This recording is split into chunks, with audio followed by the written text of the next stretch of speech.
आपको एक वचन देना चाहता हूं। वचन कि आपका गर्व बढ़ेगा और सर नीचा होगा उन लोगों का जिन्होंने आपको इस युद्ध में प्रवेश करने से रोका। मैं आपकी तुलना करने में भले ही समर्थ नहीं, परंतु शत्रु मेरी तुलना आपसे अवश्य करेंगे पिताश्री। वचन देता हूं पिताश्री की वृषसेन के धनुष से निकले हर एक बाण पर अंगराज कर्ण के कौशल का चिन्ह होगा। मेरे हर एक प्रहार पर आपके परिवर्तन की छाप होगी पिताश्री। आपका कवच भले ही शत्रुओं ने आपसे छीन लिया हो पिताश्री, परंतु मैं शत्रुओं के एक एक वार पर ढाल बनकर युवराज दुर्योधन और अपने पक्ष की रक्षा करूंगा। कि आपका प्रत्येक स्वप्न मैं पूर्ण करूंगा। या पूर्ण करने के प्रयास में वीर गति को प्राप्त हो जाऊंगा।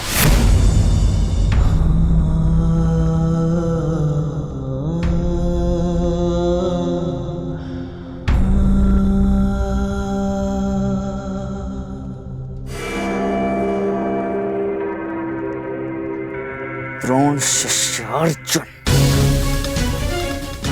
द्रोण शिष्य अर्जुन के मन में मैं ये प्रश्न उत्पन्न कर दूंगा पिताश्री की, यदि अंगराज कर्ण का अंश उन पर इतना भारी पड़ रहा है तो तब क्या होगा जब स्वयं अंगराज कर्ण से उनका सामना होगा।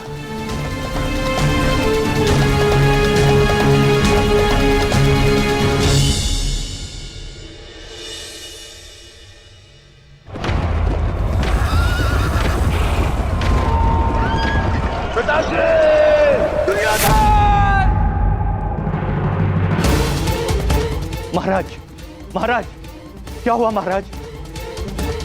आप ठीक तो है ना? क्या आपने कोई दुस्वप्न देखा है? हाँ, क्योंकि कदाचित दुस्वप्न देखना मेरा प्रारब्ध हो गया है। परंतु संजय,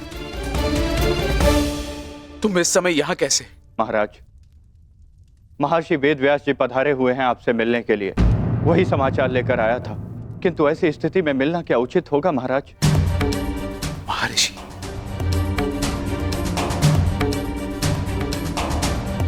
अवश्य ही कुछ उचित सोचा होगा, तभी पधारे हैं।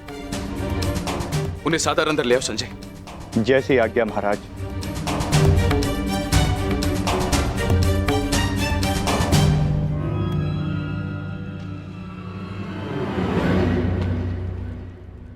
प्रणिपात महाराज। आप महर्षि हैं, मेरे नियोगी पिता भी। इस प्रकार प्रणिपात करके और मुझे महाराज कहकर मुझे लज्जित ना करिए। आइए, आपका स्वागत है। आइए, आइए। मैं यहां अपने नियोगी पुत्र से मिलने नहीं, अपितु हस्तिनापुर नरेश को चेताने आया हूं। ये बताने आया हूं कि ये समय सोने का नहीं, अपितु जागने का है। इस महायुद्ध को रोकने का है। ये इस महायुद्ध से पूर्व की अंतिम रात्रि है। इस महायुद्ध को रोकने का प्रयत्न कीजिए महाराज। यदि एक बार ये युद्ध आरंभ हो गया तो इस अनर्थ को रोकना असंभव हो जाएगा। सहस्त्रों निर्दोष अपने प्राण गंवा बैठेंगे, अनेकों परिवार सदैव के लिए नष्ट हो जाएंगे। ये महाविनाश रोकना केवल आपके हाथों में। जो पिता अपने पुत्र पर जीवन भर नियंत्रण ना रख सका, वो इस विभीषिका को रोकने का बीड़ा कैसे उठा सकता है? यह युद्ध निश्चित है महर्षि। इस युद्ध को रोक पाना हम मेरे बस की बात नहीं। मुझे क्षमा कर दीजिए। मैं तो कदाचित आपको क्षमा कर दूं, किंतु इतिहास आपको कभी क्षमा नहीं करेगा। हस्तिनापुर में शांति दूत बनकर आए वासुदेव के साथ दुर्व्यवहार का परिणाम है ये। पुत्रहट को दोष मत दीजिए। इस महाविनाश के लिए पुत्रहट नहीं, आपका पुत्रमोह उत्तरदायी है। तो आप क्या मुझे उल्हाना देने आए हैं महर्षि, या फिर श्राप? नहीं, वरदान देने आया हूं। मैं आपको दिव्य दृष्टि देने आया हूं। जिस विनाश की नींव आपने स्वयं रखी है, आप उसको देख सकें। नहीं, ऐसा मत कीजिए महर्षि। ये वरदान नहीं है, ये श्राप है। अरे जिस पिता ने अपने पुत्रों को घुटनों के बल चलते नहीं देखा, अरे वो पिता अपने पुत्रों को घुटनों के बल अपने प्राणों की भीख मांगते कैसे देख सकता है? जिस पिता ने अपने पुत्रों के मस्तक पर तिलक लगते नहीं देखा, वो अपने उन पुत्रों के सर कटे कैसे देख सकता है? जिस पिता ने अपनी वधुओं को सुहागन नहीं देखा, वो पिता अपनी वधुओं को विधवा कैसे देख सकता है? किस प्रकार? ये अत्याचार मत कीजिए महर्षि, मत कीजिए। मुझे कोई दृष्टि नहीं चाहिए, मुझे कोई दृष्टि नहीं चाहिए। मेरी आपसे विनती है महर्षि कि मेरे स्थान पर आप ये दिव्य दृष्टि संजय को दे दें, ताकि संजय मुझे इस युद्ध के समाचार के साथ साथ मेरे पुत्र का समाचार भी मुझे देते रहे। आपकी इच्छा अनुसार मैं ये दिव्य दृष्टि संजय को प्रदान करता हूं।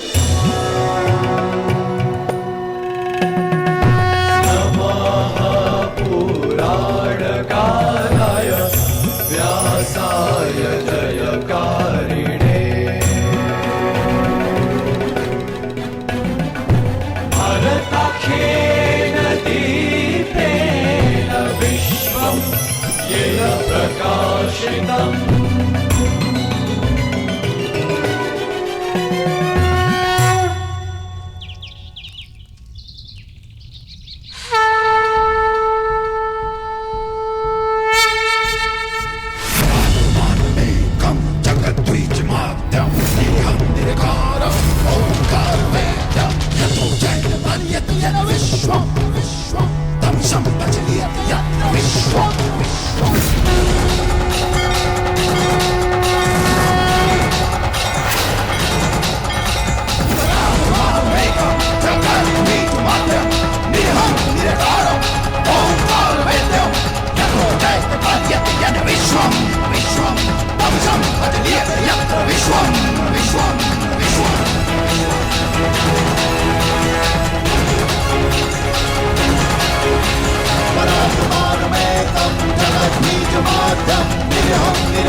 जय मां काली।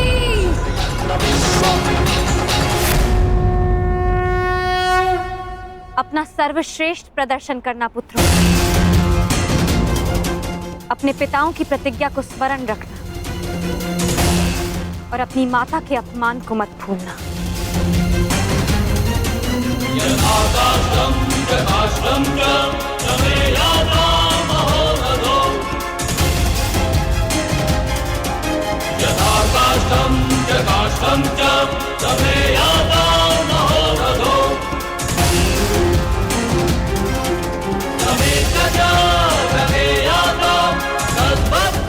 विजय हमारी होगी। हर हर महादेव, हर हर महादेव, हर हर महादेव। नमः शिवाय।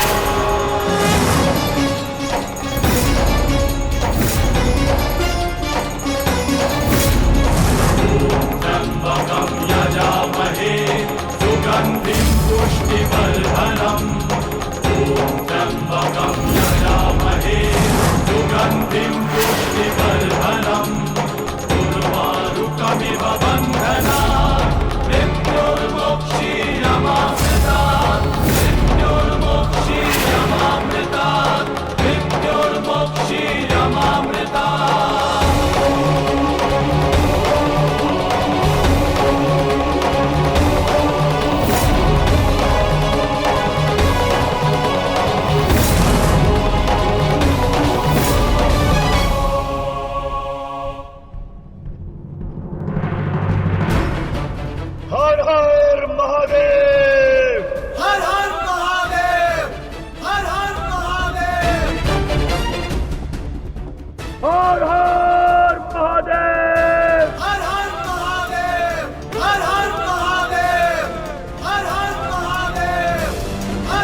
स्मरण रहे पुत्र,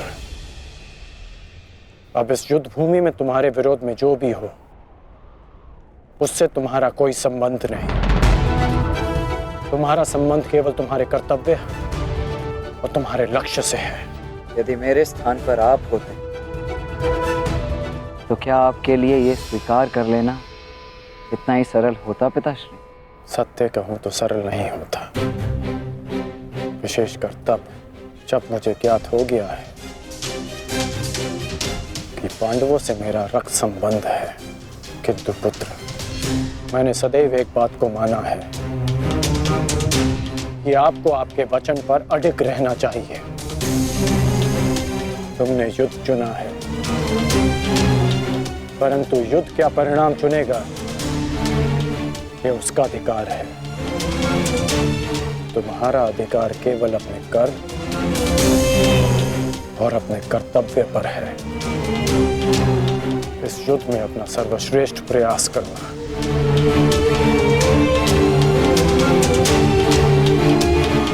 कल्याण हो तुम्हारा।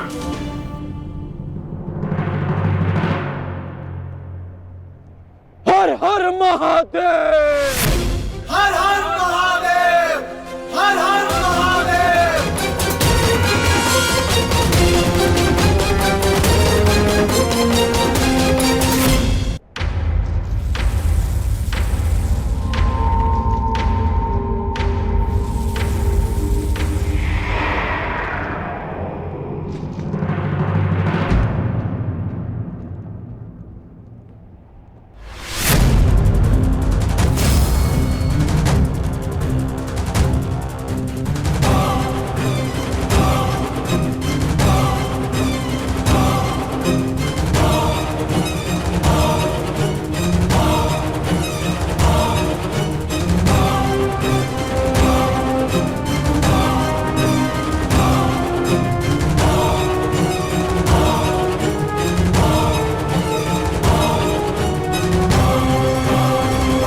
मुझे तुम्हारी प्रतीक्षा रहेगी मित्र, और मुझसे भी अधिक इस भूमि को तुम्हारी प्रतीक्षा रहेगी कि कब अंगराज जैसा वीर अपने चरण रखकर इसे महान बनाए।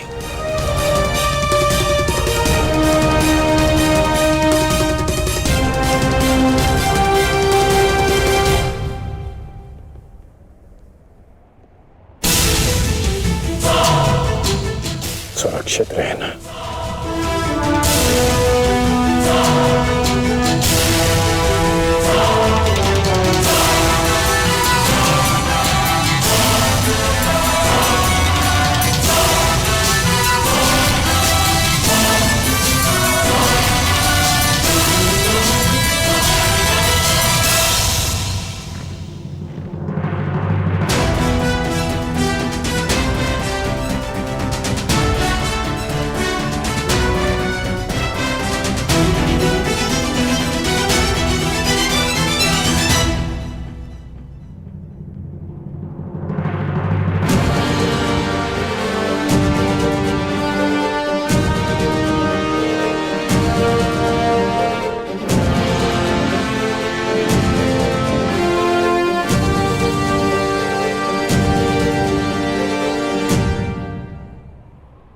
प्रणिपात माता।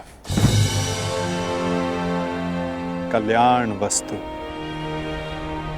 आओ पार्थ, रथ पर आरूढ़ हो जाओ।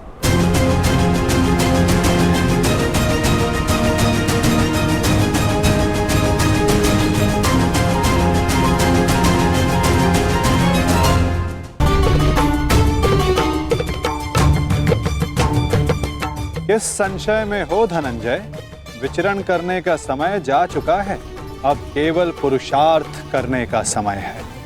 मुझे ज्ञात है माता, परंतु मोल भाव, ये लक्षण व्यापारियों के होते हैं पार्थ। धर्म युद्ध के योद्धाओं के लिए ये शब्द निरर्थक हैं। पाप नाशनी गंगा बहती जाती है किंतु परंतु नहीं करती, अंधकार नाशक सूर्य किंतु परंतु नहीं करता।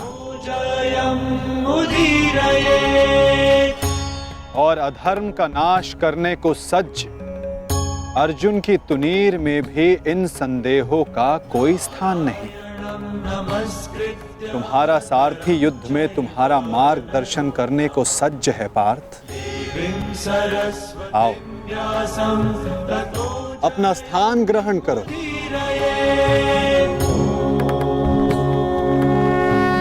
कुरुक्षेत्र की युद्ध भूमि तुम्हें पुकार रही है पार्थ। मुझ पर विश्वास रखो। आपसे अधिक विश्वास तो मुझे स्वयं पर भी नहीं है माधव। और मेरे लिए महत्वपूर्ण ये है कि तुम स्वयं पर विश्वास रखो।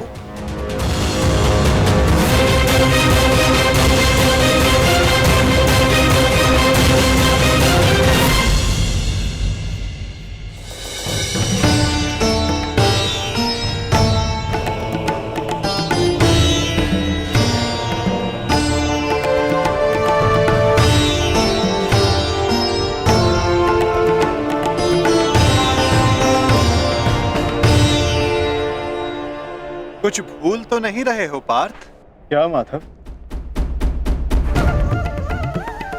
भ्राता भीम को वीर हनुमान ने इस युद्ध में आप सबकी सहायता करने का वचन दिया था। उनका साथ आप सबको साहस, शक्ति और निडरता देगा। बजरंग बली का आवाहन करो पार्थ।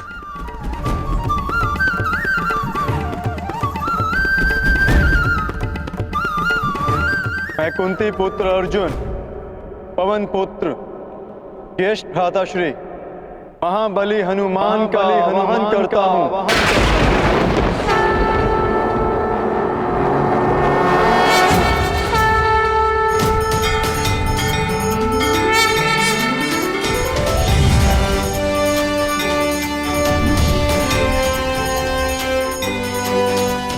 हे महाबली हनुमान, मेरे रथ के ध्वज पर विराजमान हुई। अंजनी गर्भ संभूता कपिंद्र सचिवोत्तम। अंजनी गर्भ संभूता कपिंद्र सचिवोत्तम। राम प्रिय नमस्तुभ्यं। बजरंग बली पधार गए।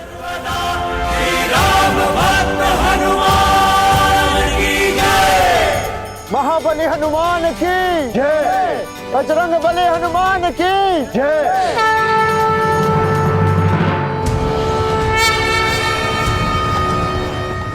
युद्ध का पहला दिन।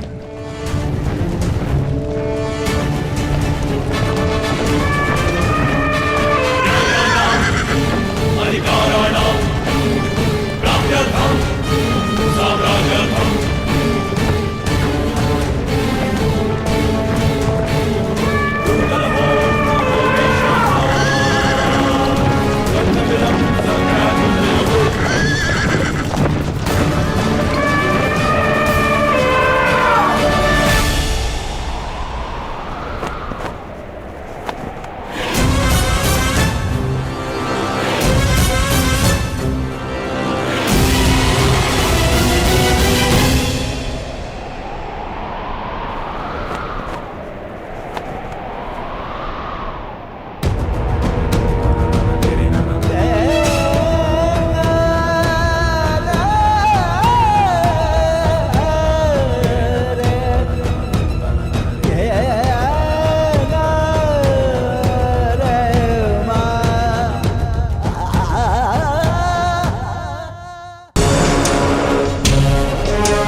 ये युधिष्ठिर हमारे समक्ष क्यों खड़ा है? अरे भयभीत है वो।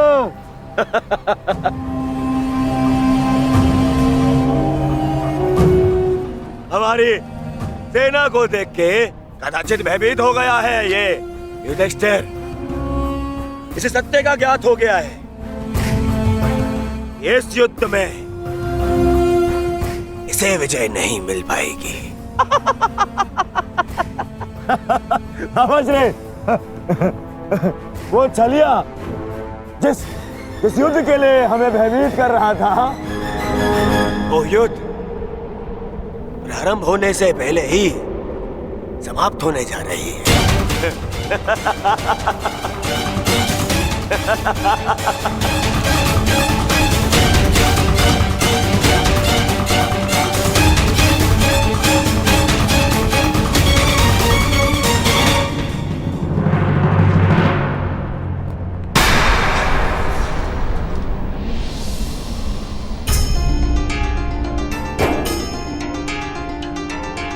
प्रणिपात पितामह। प्रणिपात आचार्य द्रोण।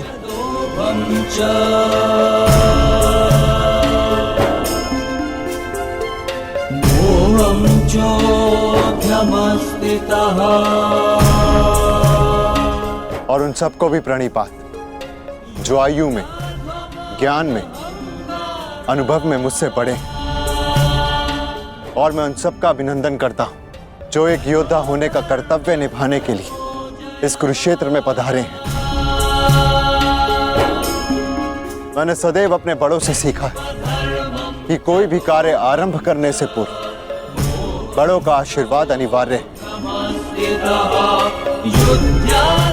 और मैं अपने सभी भ्राताओं की ओर से पितामह आचार्य द्रोण के साथ सभी बड़ों से आशीर्वाद देने की प्रार्थना करता हूं।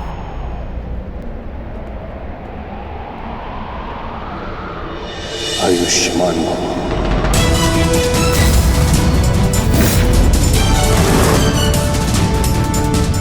तुम्हें अपने पराक्रम का फल प्राप्त हो युधिष्ठिर।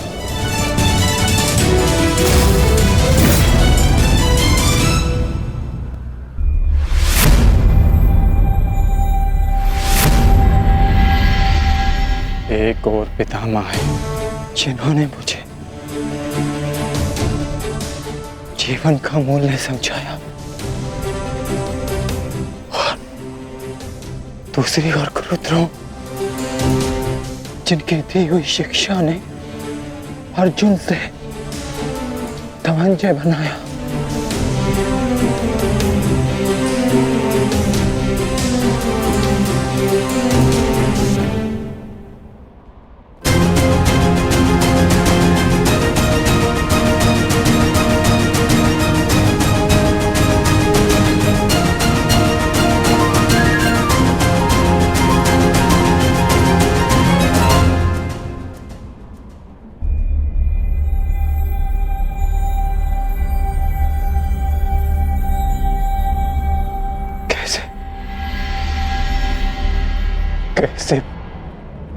कैसे प्रहार कर पाऊंगा मैं इन पर?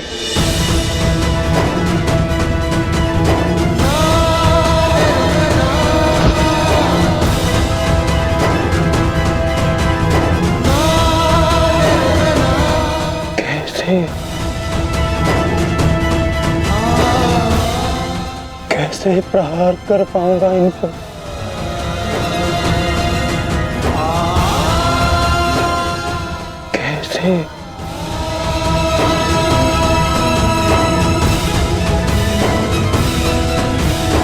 क्या हुआ पार्थ?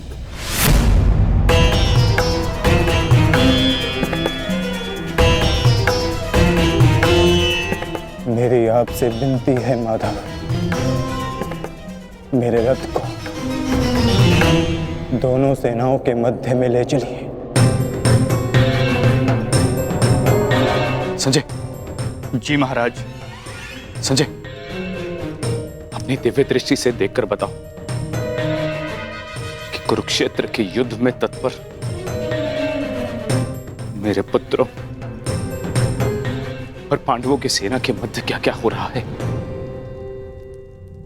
जो आज्ञा महाराज।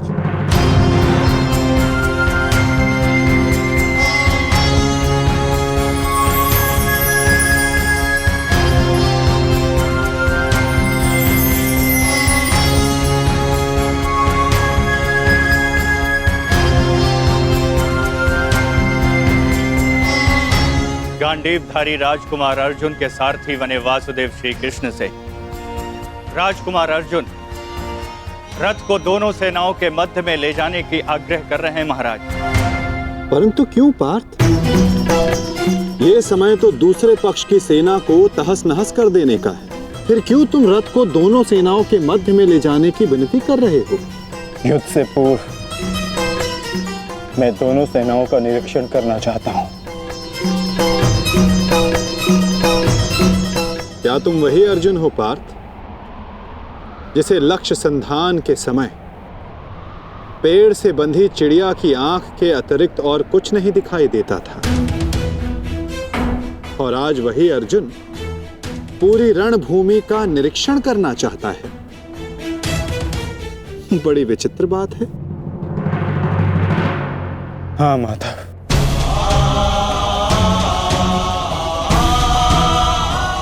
वो चिड़िया काष्ठ की बनी थी, परंतु जिनसे मैं युद्ध करने वाला हूं वो रक्त, अस्थि और मांस से बने मनुष्य हैं।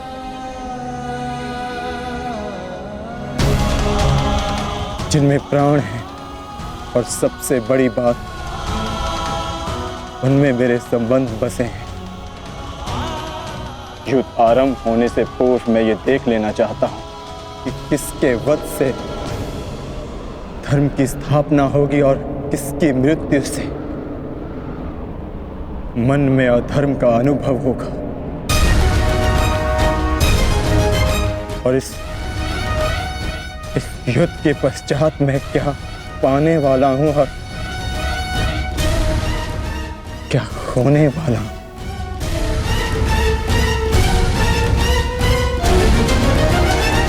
तुम एक योद्धा हो अर्जुन, और तुम यहां अधर्म का बलिदान लेने आए हो, या स्वयं को धर्म पर बलिदान देने के लिए? और एक बलिदानी क्या पाएगा क्या खोएगा, उसकी गणना नहीं करता। बात मेरे बलिदान की नहीं है माधव। इस युद्ध में सहस्त्रों के प्राण दांव पर लगे हैं, और मैं ये निश्चित करना चाहता हूं कि कुरुक्षेत्र में मैं अधर्म का नाश करने जा रहा हूं या फिर धर्म की हानि भी करने जा रहा हूं। नाश और निर्माण की शक्ति केवल विधाता के पास होती है पार्थ। मनुष्य विनाश या विध्वंस नहीं करता। मनुष्य तो केवल ईश्वर का निमित्त मात्र होता है। निमित्त होकर यदि वो विनाश और विध्वंस का उत्तरदायित्व स्वयं पर ले, तो उससे केवल अहंकार का जन्म होता है पार्थ, जो ये मानता है कि वो कुछ नहीं कर रहा, उसी के हाथों महान कार्य संपन्न होते हैं।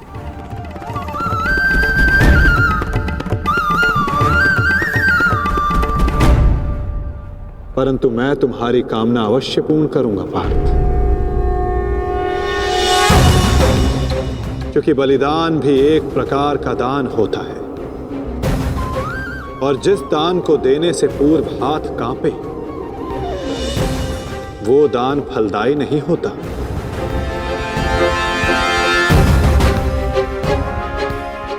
आओ पार्थ, मैं तुम्हें युद्ध भूमि के मध्य ले चलता हूं।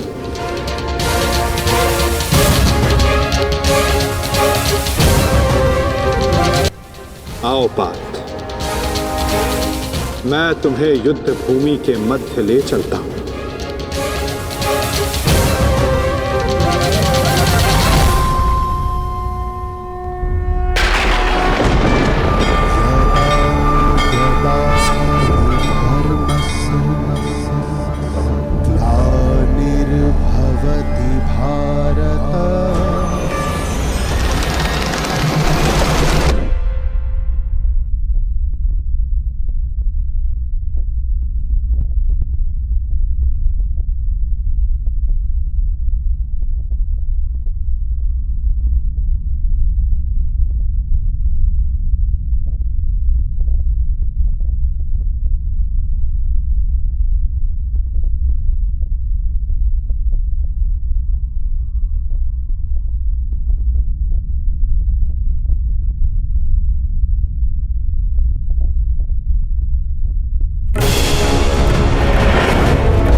जिस प्रकार तुम कर्तव्य और कर्म के मध्य खड़े हो, उसी प्रकार तुम अब दोनों सेनाओं के मध्य खड़े हो पार्थ।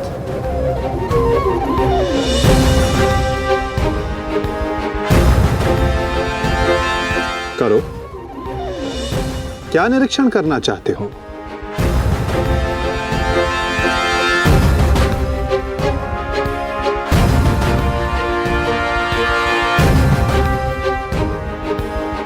क्या हुआ पार्थ? ऐसा कौन सा भाव है जो तुम्हारे मन को विचलित कर रहा है? ऐसा कौन सा प्रश्न है जिसका उत्तर तुम्हें नहीं मिल रहा? यदि पूछोगे नहीं तो उसका समाधान कैसे पाओगे पार्थ? मैं जानता हूं तुम यही सोच रहे हो ना कि क्या यह युद्ध अनिवार्य है? क्या इतने योद्धाओं का वध, इतने जनों की हानि अनिवार्य है? क्या ये सब कल्याण के लिए है भी या नहीं? है ना पार्थ?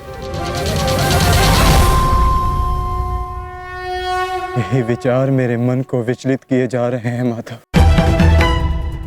क्या वास्तविकता में यह युद्ध अनिवार्य है? क्या राज्य, धारा, संपत्ति, ये सब पाने के लिए अपनों का वध करना धर्म है? क्या एक योद्धा का यही कर्तव्य है? बताइए, उत्तर दीजिए माता।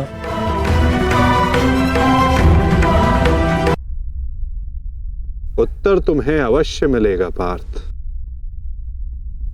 कि इस युद्ध में धर्म की ओर कौन है और अधर्म की ओर कौन। मैं तुम्हें अवश्य दिखाऊंगा।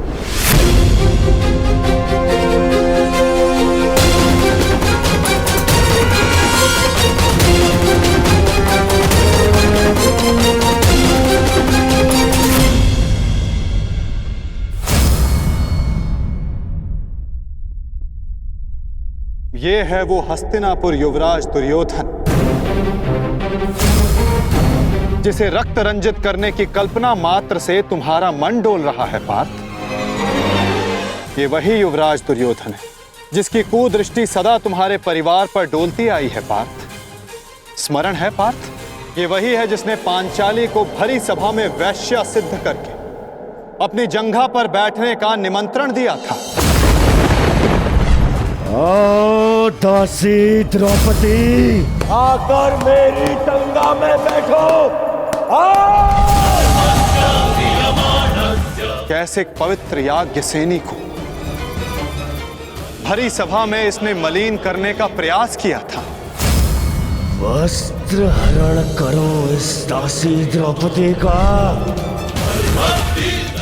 और ये तुम्हारे मातुल्य गांधार राज शकुनी, इन्होंने जब शकुन मनाया केवल तुम्हारे परिवार के अनिष्ट का शकुन मनाया पार्थ।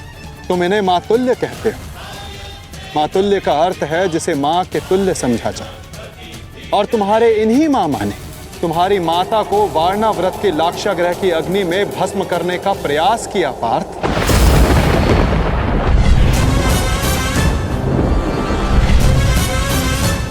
और वो जो ऊंची दृष्टि करके खड़ा मध्यांध दुशासन, स्मरण करो पार्थ, कैसे वो द्रौपदी को उसके केशों से खींचकर भरी सभा में लाया था।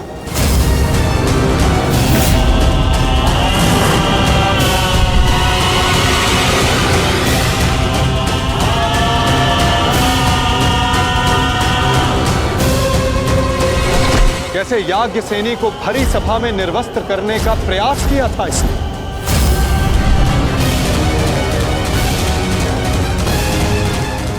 क्या तुम ये सब भूल रहे हो पार्थ? ये है महामहिम भीष्म, द्रोणाचार्य, अश्वत्थामा। जब ये अधर्म हो रहा था तो ये सब मौन रहे। ये वो अत्याचार, वो अधर्म मौन रहकर देखते रहे।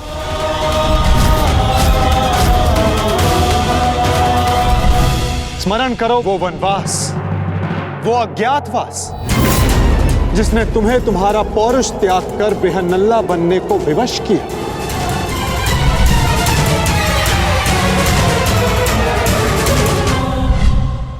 स्मरण करो उन प्रतिज्ञाओं को जो तुम पांचों ने वनवास जाते समय ली थी। 13 वर्ष पश्चात हम फिर लौटेंगे और इस बार आज्ञा नहीं, हम अपना अधिकार लेंगे। मैं प्रतिज्ञा लेता हूं कि पांचाली के अपमान पर अट्टहास करने वाले इन 100 कौरों को मैं अपने इन हाथों से यमलोक भेज दूंगा। ये मत समझना कि वन में हम विश्राम करेंगे दुर्योधन। हर पल प्रतिशोध की अग्नि में जलेंगे और जब लौटेंगे तो इतने बाण बरसेंगे, अंधकार छा जाएगा हस्तिनापुर के भविष्य पर, महायुद्ध होगा। जिस प्रतिशोध के लिए तुम सब ने 13 वर्ष तपस्या की, आज उस प्रतिशोध की अग्नि क्षीण हो गई है। जिन अस्त्रों को तुमने इस युद्ध के लिए सहेजा, क्या उन अस्त्रों को संधान करने का संकल्प तुम्हारा हृदय त्याग चुका है पार्थ? क्या अब तुम्हें यह युद्ध अनिवार्य प्रतीत नहीं होता पार्थ?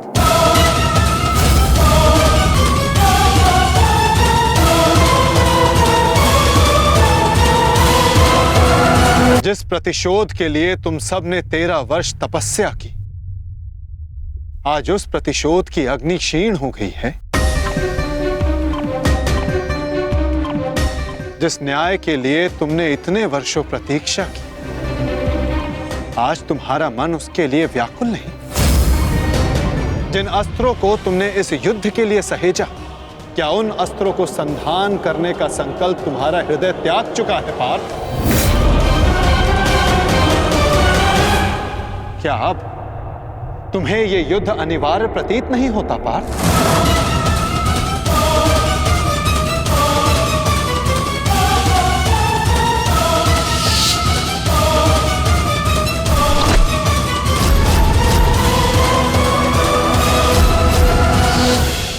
हाँ माता,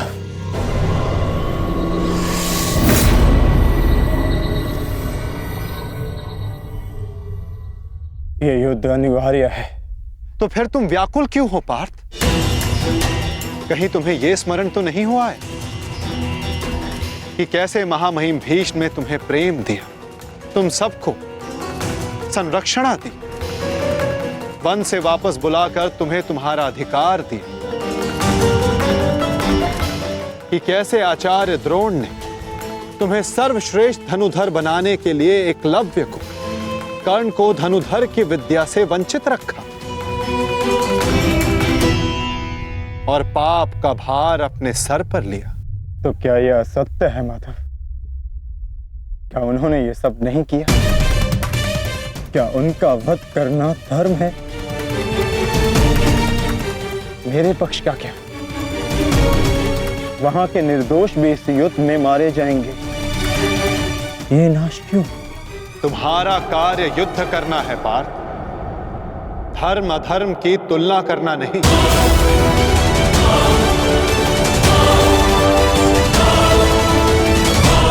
और केवल विपक्ष ही नहीं, तुम्हारा स्वयं का पक्ष भी तुम्हें दुर्बल बना रहा है। वहां भी सर्वत्र धर्म नहीं है पार्थ।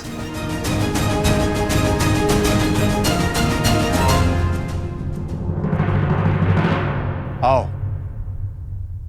मैं तुम्हें अपना पक्ष दिखाता हूं।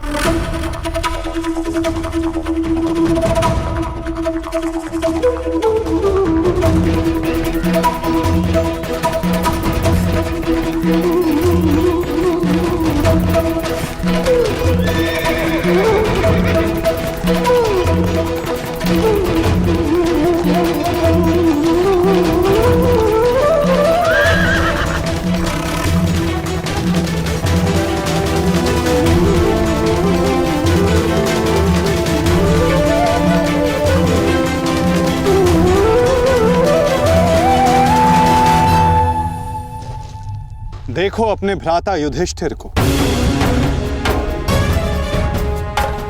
भ्राता भीम को, नकुल सहदेव को, अपने भतीजों को, अपने पुत्रों को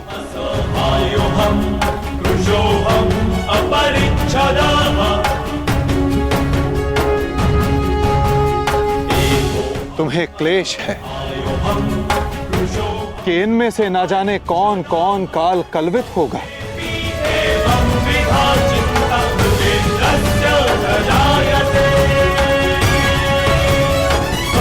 इनकी मृत्यु की संभावना तुम्हारे मन को दुर्बल बना रही है पार्थ।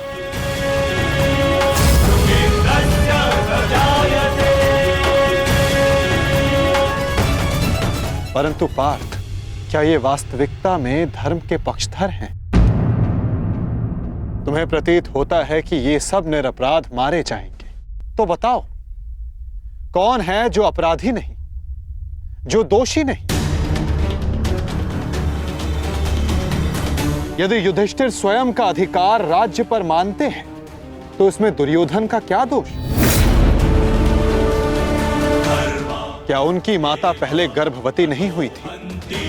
क्या यह सत्य नहीं कि युधिष्ठिर ने अपना राज द्यूत क्रीड़ा में लगाया, जिसे दुर्योधन ने जीता? यदि दुशासन ने अपनी ज्येष्ठ की आज्ञा मानकर द्रौपदी का वस्त्र हरण करने का अपराध किया, तो तुम चारों ने भी अपनी ज्येष्ठ की आज्ञा मानकर अपनी पत्नी का अपमान होने दिया।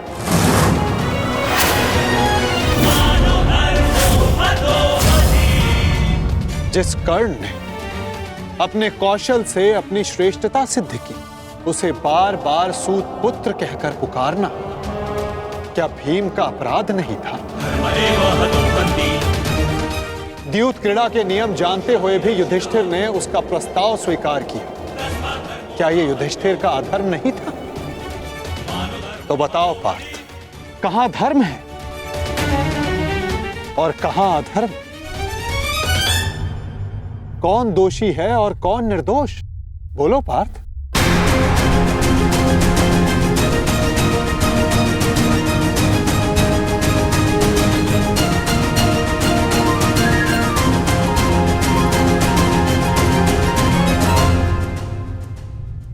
आपने उचित कहा माधव। दोनों ही पक्षों में धर्म भी दिखता है और अधर्म भी। परंतु मैं क्या करूं? अपना कर्तव्य जानो पार्थ, चूंकि तुम अभी तक धर्म का स्वरूप नहीं जान पाए हो। उचित कहा आपने। मेरा अंग अंग कांप रहा है, मंद हो गई है, कांधे हाथ से बार बार सरक रहा है। मैं इस महाविनाश का पूर्व अनुमान करके चिंतित हो गया। कोई अपमान इतना बड़ा नहीं, कोई प्रतिशोध इतना प्रबल नहीं कि सहस्त्रों के लाखों के प्राणों की आहुति देकर पूरा किया जाए। मैं इतने बड़े विध्वंस को, महाविनाश को स्वीकार नहीं कर पा रहा हूं माधव। विनाश से ही विकास का प्रारंभ होता है पार्थ। निर्माण के विज्ञान में विध्वंस का ज्ञान अति आवश्यक है। यदि एक डाली काटो तो उससे दो डालियां जन्म लेती। यदि एक नए पौधे का निर्माण करना हो तो उस फल को पेड़ से टूटकर दूर जाना होता है। जिस भारत के विध्वंस से तुम आज व्याकुल हो, कल वही नए भारत का सृजन करेगा पार्थ। यदि नया घर बनाना हो तो पुराने घर को तोड़ना होता है। क्लेव्यम मास मगमाः पार्थ नैतत्वयि उपपद्यते। ये मोह, ये नपुंसकता एक योद्धा को शोभा नहीं देती पार्थ। उठो, जागो और अपना शस्त्र उठाओ पार्थ। तब तक संघर्ष करते रहो जब तक तुम्हें तुम्हारा लक्ष्य न मिल जाए।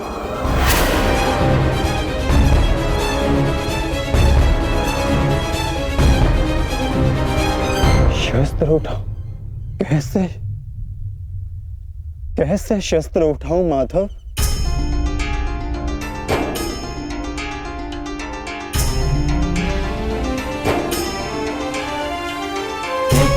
धर्मं च लोभं च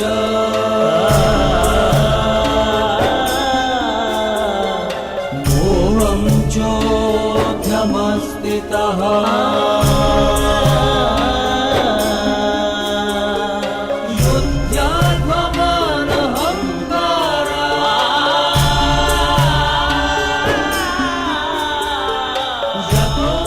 जिनकी सेवा और आज्ञा पालन करना जीवन का धर्म है, उन पितामह पर, आचार्य द्रोण पर कैसे शस्त्र उठाऊं मैं? कैसे माधव?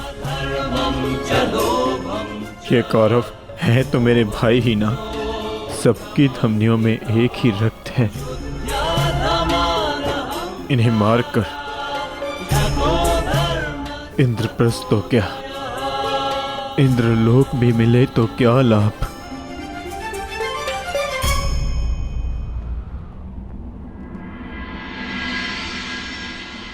मनुष्य पौरुष करता है ताकि उसका भविष्य बन सके, पराक्रम करता है ताकि उसकी संतान सुखी रह सके। ऐसे शौर्य का क्या लाभ जिससे उसका भविष्य नष्ट हो जाए, उसकी संतान काल कलवित हो जाए। इन लाखों सैनिकों को देखिए माता, इनमें से कितने सुरक्षित अपने घरों को लौटेंगे, कितनों की पत्नियां सुहाग का चिन्ह धारण करेंगी, कितने बालक अनाथ होंगे।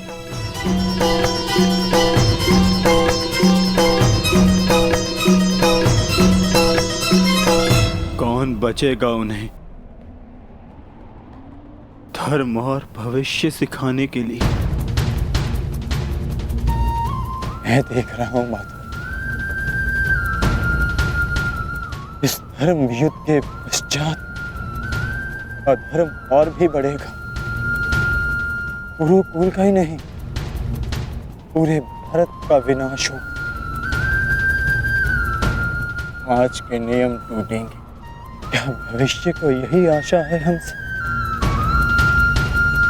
तर्क बुद्धिमतपूर्ण है पार्थ, परंतु अर्थ मूर्खतापूर्ण। क्या नष्ट हो जाएगा? कैसा दुख होगा पार्थ? यदि वृक्ष के कुछ पत्ते झड़ जाएं, तो वो दुख का कारण नहीं होते पार्थ। पत्तों के जन्म का तात्पर्य वृक्ष को जीवन देना होता है, स्वयं का जीवन जीना नहीं। ठीक उसी प्रकार मनुष्य का जीवन और मरण, उसका केवल एक ही लक्ष्य होता है पार्थ, समाज में सुख, समाज में धर्म स्थापना। और आज ये समाज तुमसे यही युद्ध मांग रहा है, युद्ध मांग रहा है, युद्ध मांग रहा है, युद्ध मांग रहा है। मैं कह चुका हूं कि विनाश से उद्भाव प्रारंभ होता है। आज समाज में भेदभाव, लोभ, लालच विष बनकर व्याप्त हो रहा है। जो धर्म वर्षों पहले वेदों ने स्थापित किया था, वो आज केवल एक शब्द बनकर रह गया है पार्थ। धर्म का मर्म लुप्त हो गया है। तुम्हारे समक्ष कर्ण का उदाहरण है पार्थ, जो वर्ण व्यवस्था कर्म पर आधारित थी, आज उस पर जन्म हावी हो गया है पार्थ। सहस्त्रों का कौशल, उनकी प्रतिभाएं दबाई जा रही हैं पार्थ। समाज नया परिवर्तन मांग रहा है, नई परंपराएं मांग रहा है,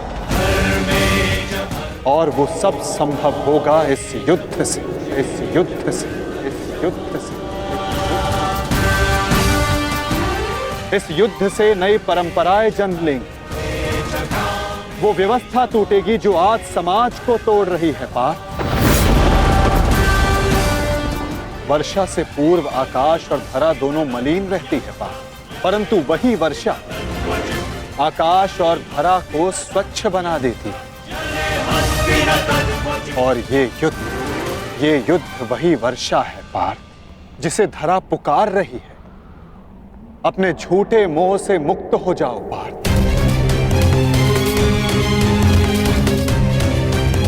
और अपने वास्तविक लक्ष्य को पहचानो। समग्र मानव समाज के लाभ का विचार करके उठाओ अपना शस्त्र, उठो और गांडीव की तनकार से बता दो समस्त संसार को कि परिवर्तन आ रहा है। अपने बाणों से तोड़ डालो इस व्यवस्था को और जन्म दो नूतन परंपरा को पार्थ। यही धर्म है।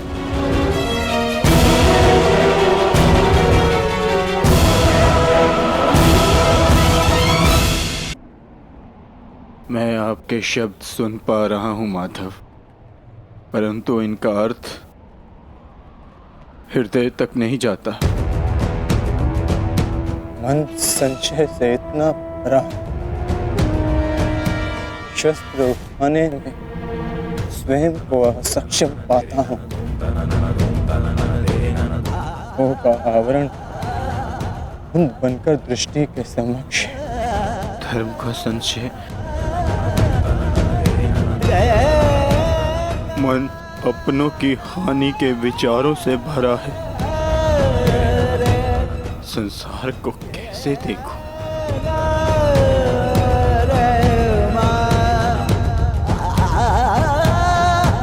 आप मेरे सारथी हैं माधव। इस युद्ध में ही नहीं, जीवन के मार्ग में भी आज मेरी आत्मा के सारथी बन जाइए और मेरी आत्मा को सत्य के मार्ग के दर्शन कराइए। मुझसे वो कहिए जिसे सुनकर मेरी निर्बलता दूर हो जाए।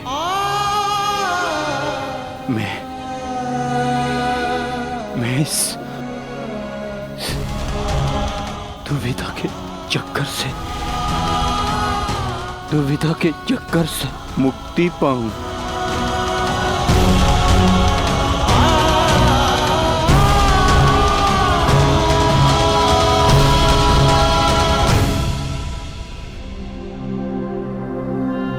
पार्थ,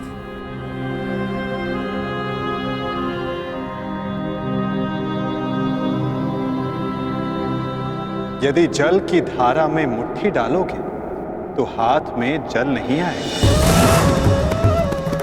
और यदि धारा में अंजलि बनाओ तो हाथ में जल आएगा। मुट्ठी अहंकार है पार्थ, और अंजलि समर्पण होता है। यदि समर्पण की अंजलि बनाओगे तो ही तुम सत्य का ज्ञान अर्जित कर पाओगे। समर्पण करो पार्थ।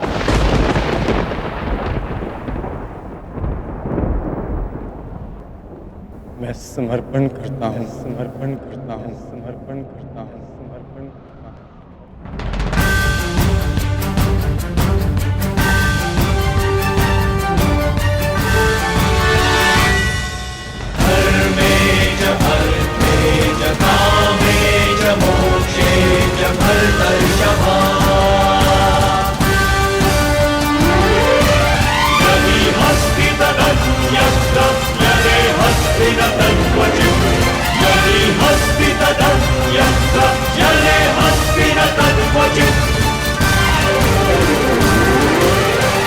तो ठीक है पार्थ, यदि तुम सत्य जानने को उत्सुक हो तो मैं तुम्हें सत्य, धर्म और कर्म का ज्ञान देता हूं। मैं तुम्हें धर्म और कर्म का मर्म समझाता हूं पार्थ।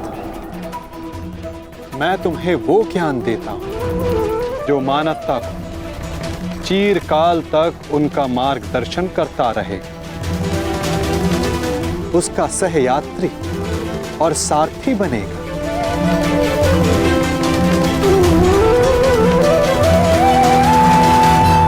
तो समर्पण भाव से सुनो पार्थ, वो ज्ञान जो मैं तुम्हें अर्पण करने वाला हूं। यदा यदा हि धर्मस्य धर्मस्य ग्लानिर्भवति भारत अभ्युत्थानम् अधर्मस्य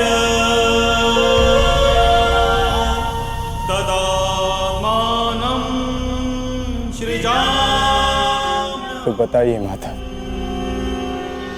सत्य क्या है, धर्म क्या है? सत्य, धर्म और कर्म ये सब हमारे मन के उत्पाद होते हैं पार्थ। जब तक हमारा मन भ्रम और संशय में होता है तब तक सत्य के दर्शन नहीं होते। तो कर्म और सत्य का मर्म जानने के लिए उत्तर दो पार्थ। तो बताओ, मानव, पशु पक्षी, जल जीव, वनस्पति ये सब कैसे बने? कैसे इन सब का जन्म हुआ है? ये सब कैसे जीते? कैसे इनकी मृत्यु होती है? और मृत्यु के पश्चात ये सब कहां जाते हैं? विचार करके उत्तर देना पार्थ।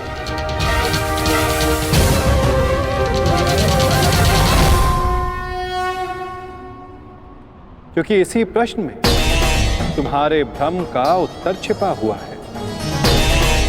तो बताओ। देह मिट्टी से बना है माधव, वायु श्वास बनकर उसे जीवन देती है, अग्निताप बनकर उसे चलाता फिराता है, जल रक्त और मज्जा से बनकर उसे जीवित रखता है, और आकाश देह के रिक्त स्थानों में उपस्थित रहता है। इसी प्रकार इन्हीं 5 महाभूतों से देह का निर्माण हुआ है माधव,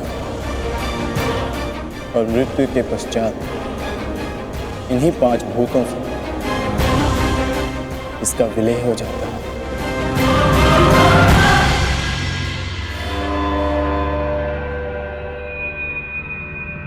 तो इसका अर्थ ये हुआ पार्थ कि मेरा, तुम्हारा, महामहिम भीष्म और आचार्य द्रोण, हम सब का देह इन 5 महाभूतों से बना है, जिसे अंततः उन्हीं में मिल जाना है।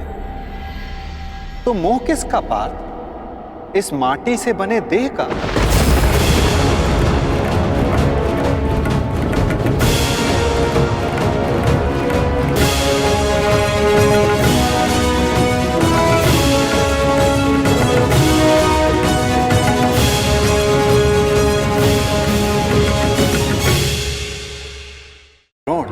हम सब का देह इन 5 महाभूतों से बना है, जिसे अंततः उन्हीं में मिल जाना है।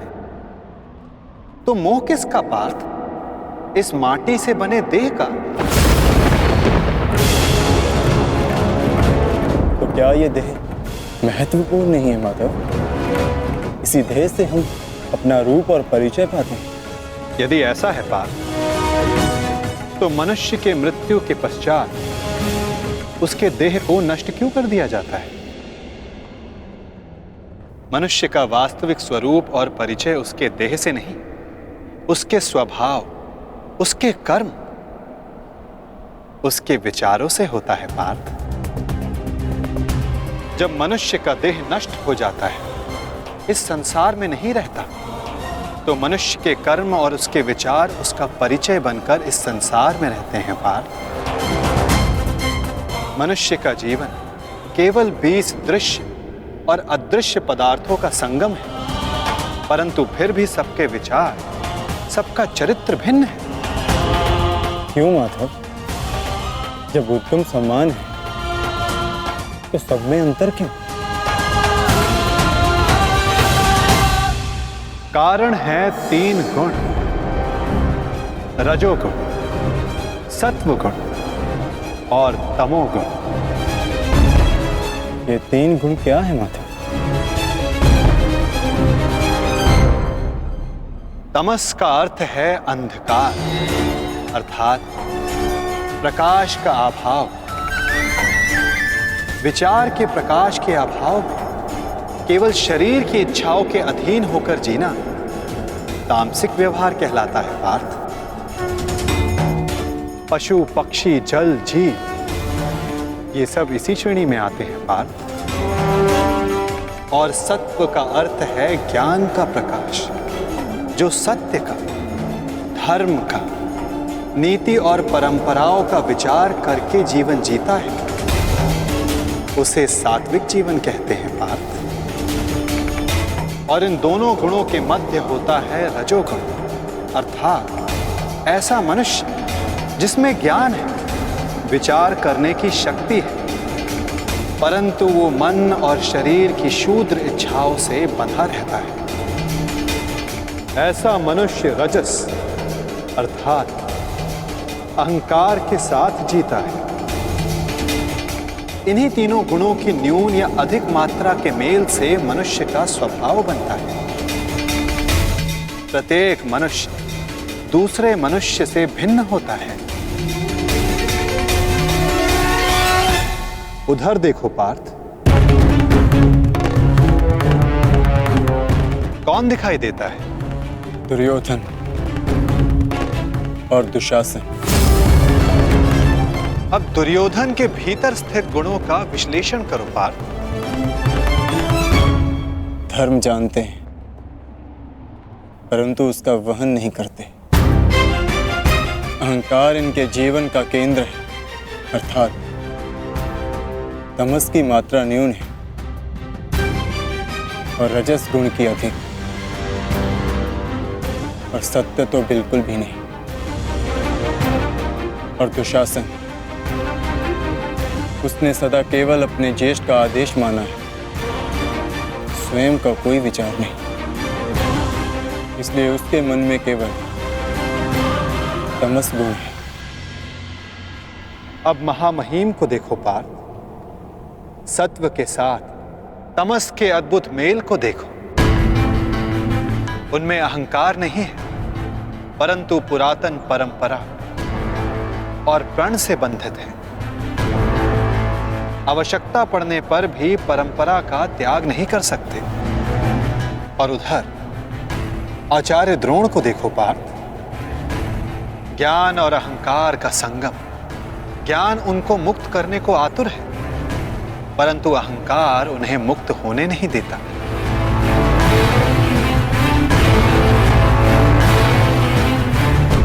परंतु माता, यदि मनुष्य का स्वभाव इन गुणों के मेल से आकार पाता है, तब तो उसका व्यवहार जन्म से ही निश्चित होता है ना। सिंह का गुण है कि वो मृग का आखेट करेगा ही, भयभीत करेगा ही। इसी प्रकार मृग का भी गुण है कि उसे सिंह से भयभीत होना ही है। यदि किसी का अपराधी और अधर्मी होना निश्चित है, तो फिर हम क्यों किसी के कर्मों की प्रशंसा करते हैं? क्यों हम किसी को अपराधी मानकर उसे दंड देते हैं? क्या आवश्यकता है किसी के नाश की? क्या आवश्यकता है किसी के प्रतिकार की? उत्तम प्रश्न है पार्थ, परंतु मनुष्य का कर्म जानने से पूर्व ये समझ लेना आवश्यक है कि मनुष्य वास्तव में है क्या। क्या मनुष्य केवल पंच महाभूतों का मेल है? नहीं, मनुष्य केवल पंच महाभूतों का, पंच पदार्थों का, पंच ज्ञान इंद्रियों, पंच कर्मेन इंद्रियों और 3 गुणों का मेल नहीं। इन 23 गुणों के अतिरिक्त भी एक शक्ति है जो मनुष्य को विचार करने की, धर्म और कर्म समझाने की, उसको भिन्न बनाने की शक्ति देती है, और वो शक्ति है चेतना। इन 24 तत्वों का मेल ही प्रकृति है पार्थ, जो मनुष्य योनि नामक यंत्र में वास करती है। पुरुष अर्थात परमात्मा का अंश। जब पुरुष और प्रकृति अर्थात आत्मा और परमात्मा का मेल होता है, तभी जाकर मनुष्य का देह जीवित रहता है। यदि मनुष्य परमात्मा का अंश है तो फिर ये आत्मा क्या है? इसे कैसे जाना जाए? तुम एक महारथी हो और इस रथ का उपयोग करते हो। उसी प्रकार आत्मा इस शरीर नामक रथ का, इस यंत्र का उपयोग करती है, परंतु आत्मा शरीर नहीं होती।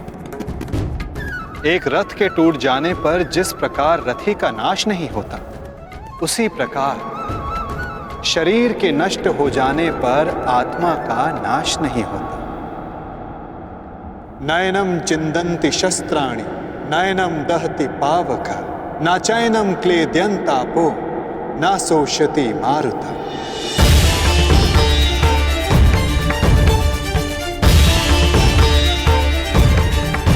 आत्मा को ना कोई शस्त्र छेद सकता है, ना अग्नि उसे जला सकती है, ना जल उसे डुबो सकता है, ना वायु आत्मा को सुखा सकती है। आत्मा अजर है, आत्मा अमर है, अमर है, अमर है, अमर है। आत्मा शरीर से जुड़े होने के पश्चात भी वो शरीर से अलग है। ना हन्यते हन्यमाने शरीरम पार्थ। शरीर की हत्या की जा सकती है, परंतु आत्मा की हत्या नहीं की जा सकती। वो अचल है, स्थिर है, वो सनातन है, सर्वव्यापी है।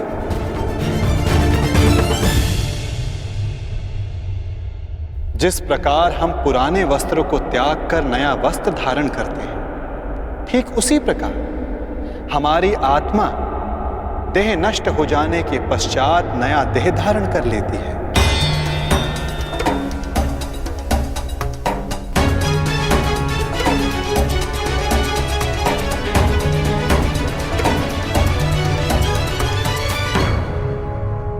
परंतु स्वयं को देह ना जानकर मैं आत्मा को कैसे जान सकता हूं माता?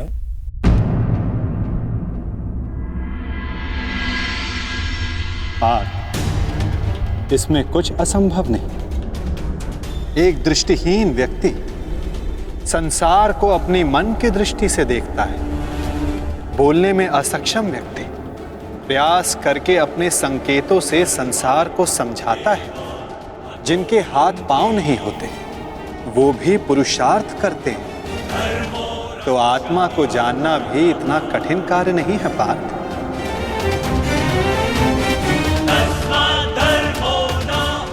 जिस प्रकार मूर्छित होने पर शरीर गिर जाता है, कुछ करने योग्य नहीं होता, परंतु जीवित रहता है, उसी प्रकार आत्मा से अनजान व्यक्ति मूर्छित शरीर के समान होता है। वो जीवित रहता है, परंतु कर्म और धर्म को समझ नहीं पाता है। जो मनुष्य अपने भीतर जाकर उस परमात्मा के अंश की खोज करता है, वो जान जाता है कि वो केवल इंद्रियों का संगम है, केवल ये शरीर नहीं, केवल भाव नहीं, वो स्वयं को आत्मा के रूप में पहचान लेता है।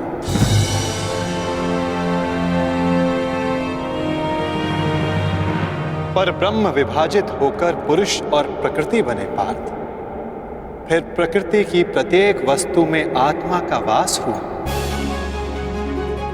प्रकृति यानी मनुष्य का शरीर जब वो मोह और अंधकार से घिर जाता है, तब वो अपनी चेतना को खो देता है।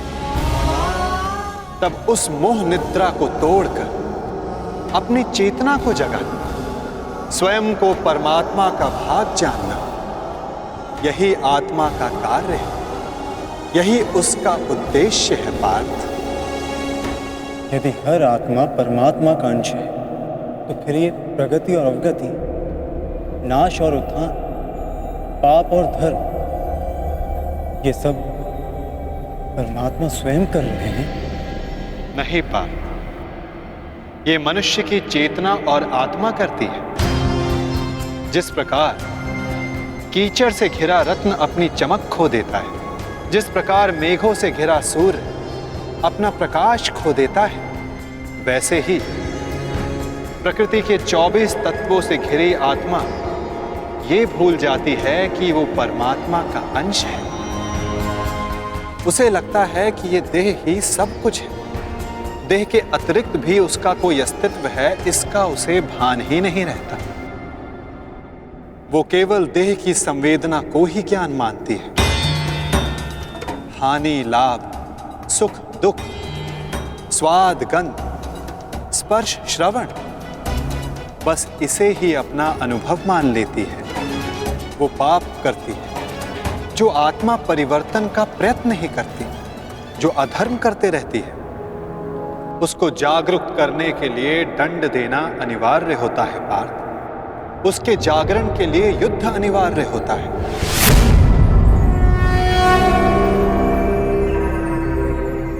अर्थात ये युद्ध अनिवार्य है, मैं शरीर नहीं। हाँ पार्थ, तुम भी ये शरीर नहीं, तुम भी आत्मा हो। और इस युद्ध भूमि में खड़ा प्रत्येक योद्धा वैसा नहीं जैसा तुम उसे जानते हो। वो सभी आत्माएं हैं, मोह, अहंकार और अंधकार से घिरी हुई। कुछ समय के लिए आत्मा इनके शरीरों में वास कर रही है। शरीर मरेंगे, किंतु सब अमर हैं। अपनी अपनी देह को त्याग कर सब नया शरीर धारण करें, और बार बार तब तक ऐसा होता रहेगा जब तक आत्मा से मोह और अहंकार का आवरण नहीं हट जाता, जब तक वो स्वयं को पवित्र आत्मा, शुद्ध आत्मा के रूप में नहीं जान लेती और अधर्म का त्याग करके धर्म में दृढ़ नहीं हो जाती। ब्रह्म विद्या का पहला पाठ यही है पार्थ।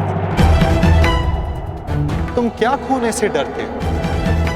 तुम क्या साथ लाए थे जो तुम वापस ले जाओगे?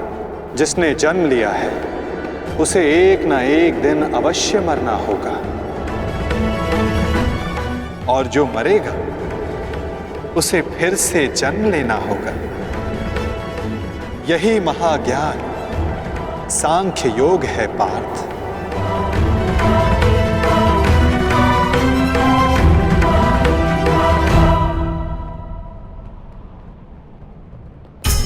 जब मनुष्य स्वयं को परमात्मा के अंश के रूप में जान लेता है, तब उसे ज्ञात हो जाता है कि सृष्टि ही परमात्मा है और परमात्मा ही सृष्टि है। सृष्टि और परमात्मा में कोई भेद नहीं। तब वो अन्य प्राणियों के प्रति कठोर और निर्दयी नहीं होता पार्थ। यदि जीभा दांतों से कट जाए तो पीड़ा केवल जीभा को नहीं होती, समग्र शरीर उसकी पीड़ा अनुभव करता है। ठीक उसी प्रकार स्वयं को आत्मा के रूप में जानने वाला सारे संसार की पीड़ा को स्वयं अनुभव करता है और उनके सुख में आनंद भी मनाता है पार्थ। जब तक इस संसार में एक भी मनुष्य को पीड़ा है, तब तक वास्तव में किसी का भी सुख संपूर्ण नहीं होता। और इस सत्य को जानकर मनुष्य का हृदय, मनुष्य का मन करुणा से भर जाता है। करुणा ही धर्म है पार्थ। जिस मनुष्य पर तमस गुण छाया होता है वो निर्दयी, कठोर और स्वार्थी होता है। वो अपने सुख के लिए दूसरों को दुख देता है, परमात्मा की ओर गति नहीं करता। अर्थात परमात्मा से दूर ले जाने वाले मार्ग का नाम अधर्म है पार्थ।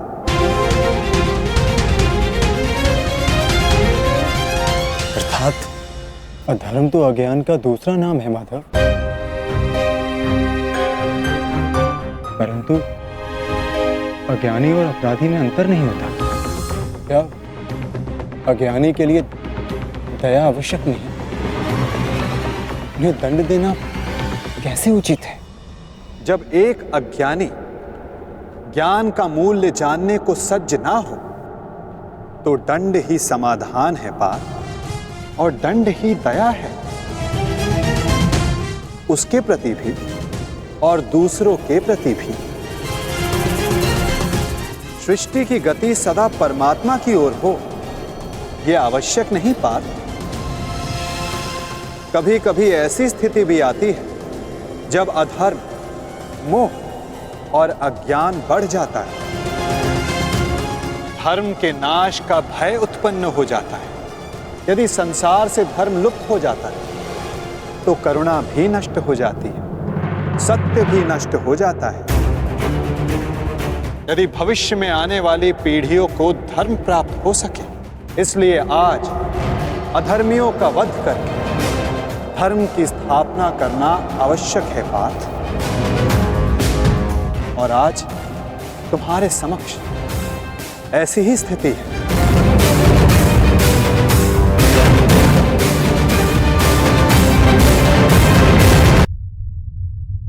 और धर्म स्थापना का कर्तव्य तुम्हारा है पार्थ।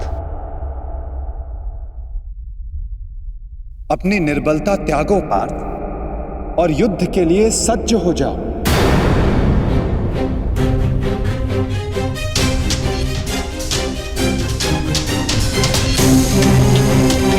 किंतु मेरे हाथों से हत्याएं होंगी, किसी की मृत्यु होगी,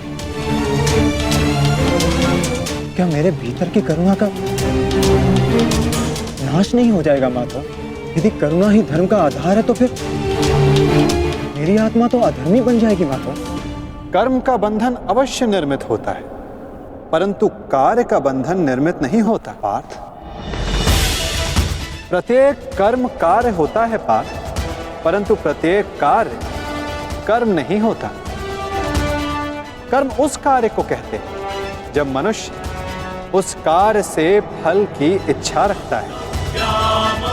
जब भी मनुष्य धन, संपत्ति, प्रशंसा के लिए कार्य करता है, उस कार्य से फल की आशा रखता है, तब वो उस फल में बंध जाता है और इसी कारण उसे बार बार जन्म लेना पड़ता है पार्थ। वास्तव में मनुष्य को कोई कर्म नहीं बांधता पार्थ। उस कर्म से जुड़ी फल की आशाएं, फल की कामना मनुष्य को बांधती है। वो कैसे माता?